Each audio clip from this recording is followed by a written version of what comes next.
Hey guys, I'm Ben Bateman. And I'm Andrew Guy. And we are the Action Guys. Boom! Woo! And we're in the Endgame now. We're in the Endgame now. It's a big episode today, guys. I had this gauntlet on for effect. I'm taking it off now. It's sick. It's really I wish cool. that I had that at my house. Yeah. It's funny because everyone does the middle finger with it first. It's like the first thing they do. Yeah. That was the first thing I did. Basic. Yeah, I was You're a basic. I bitch. am a basic bitch.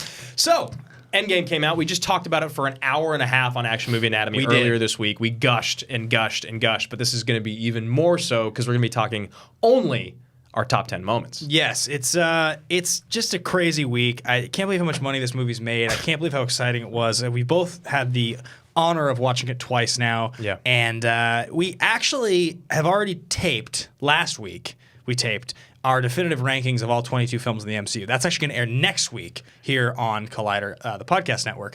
Now, interestingly enough, I won't spoil where we put Endgame on the list, but we both have sort of agreed we wouldn't change it from that spot as a collective ranking. Right. But it's really a difficult movie to rank. Yeah, and I definitely think it'll move in my list moving forward because we did a collaborative ranking, so we have to, when we do collaborative rankings, we kind of have to give up a little bit of footing sometimes if the other person is very strongly opinionated about a certain movie, which is fine. And with movies coming out, you got to give them time, and Endgame definitely needs time. But you were talking about how, and you talked about this with Mark Riley outside just a minute ago, saying that it's just not really fair to rank Endgame with movies like Civil War, with movies like Winter Soldier, with movies even like Infinity War, because it's required to do a different job. And you keep using the analogy of Fellowship and Return. Yeah, because it doesn't, like when you watch Return of the King and the movie ends 5 times in the last 20 minutes, it keeps like wiping to white, wiping to black. Yeah. It's like, it doesn't quite do that in Endgame, but what does end up happening is they have to answer all these questions and give all these throwbacks, and there's like all these moments where you're like, that only works and is only significant and only has to happen because of the other movies in the franchise. We know this is the last movie we're going to get to see all these characters, these actors, and these contracts at this age together. So we have to do this. And it has a lot of like really heroic, amazing moments that are perfect and would work just as well in Infinity War.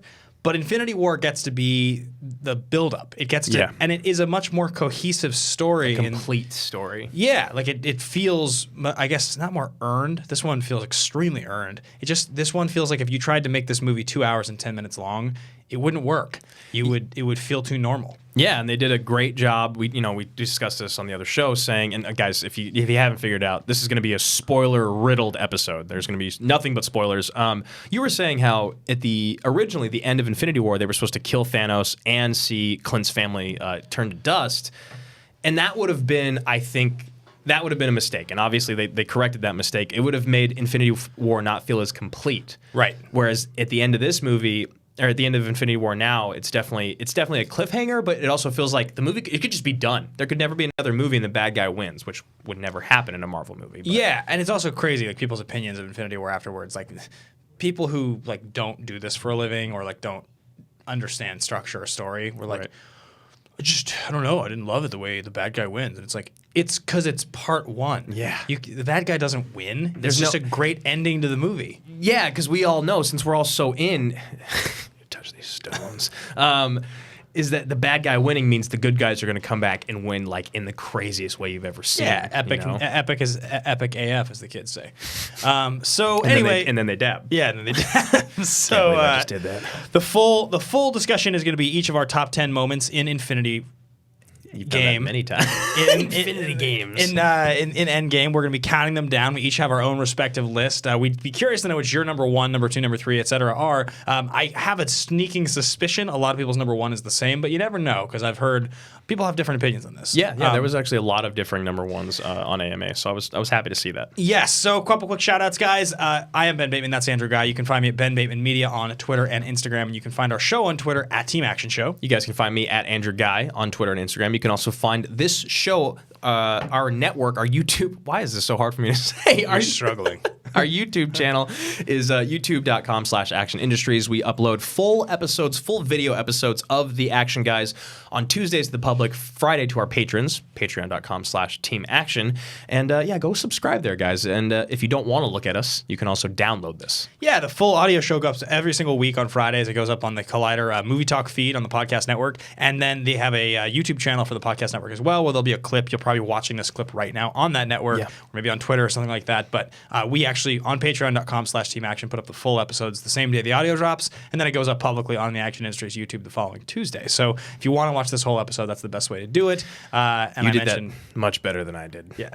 I mentioned patreon.com/Team Action. That's the best place to go support us. If you guys are interested, we have a match coming up in Houston, Movie Trivia Schmodown. Drew and I are going head-to-head as mortal enemies. There's going to be like an action meetup afterwards. It's going to be insane. We're doing these challenge coins created by Nick Gilmore and Janine Devine with the actual design of the coins. We're giving those away to people at the higher tiers on Patreon. So go check it all out. It's a good time to be a fan of Action. They are so freaking cool. Those coins are so freaking cool. And also just come and hang out with us at the meetup. So without further ado, I think we're going to hop into our top 10 Endgame moments. Do you want to start, or would you like me to? I'll jump in first on this one. Yeah. So my number 10 moment, it's a whole interaction that starts with Thor saying the line of, well, here we are, the Asgardians of the galaxy. And he says it, and you realize, first of all, it's a funny play on words. I didn't think that they had ever said that. Yeah, I know. I didn't catch it until yesterday when I saw it the second time. And then secondly, he has this amazing interaction with Star-Lord where it's like, who's in charge? And it's just like, Hemsworth's comic timing is so good. It's so good. It's so dialed, and he's so funny. And like, now that he's exited the previous version of the character and he's fully into Fat Thor, he's just fully into like Lebowski Thor. He like gets to do whatever he wants. He's a god, but he's also like a bro dude god. I love it. You're kind of like, wow, I didn't even think about how, because like you see him in Infinity War and it's great. It's like its own little thing. He shows up and he's still like super pretentious. He's a god. He's short hair, and he's awesome the way he interacts with them, but you don't really think about like, wait, what if they changed his character to fit in with this group more? To be less of like a challenge to them and more of just like he is another one of them. He's just another outcast. He's an outcast from Asgard, honestly. Then it works. That's what they do, and that's what makes you realize like, oh, okay, James Gunn actually might just like make the best Marvel movie ever now that he gets to add Hemsworth to his team. I mean, the Asgardians of the Galaxy, which it seems like they're probably going to go try to find Gamora.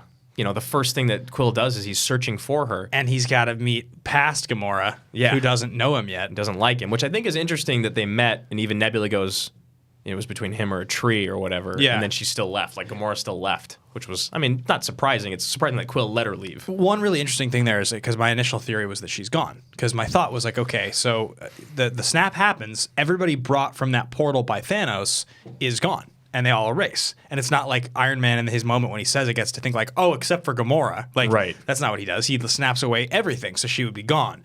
But the fact they didn't show her disappear leads you to believe that there's some reason she's not. Because if they wanted to get rid of her, they would have shown her disappear. Right. But what they can do now is they can, if she doesn't want to come back or doesn't want to sign a contract, then they don't have to. I don't know how I didn't like put that together when he was searching for her. It was like, that's what happened probably, was the snap, and maybe. So, because that actually makes it a lot better, because I was always wondering, like, well, if she came back, then you could just go back in time and get Scarlet Witch, because we have enough Pym particles, blah, blah, blah. But I'm glad that you said that, so now I can let that go. It's funny, because that's my number 9, but it's actually, of course. It's, of course. Yeah, that's my number 9. And I died, again, yesterday in the theater, knowing it was coming. It cracked me up, but...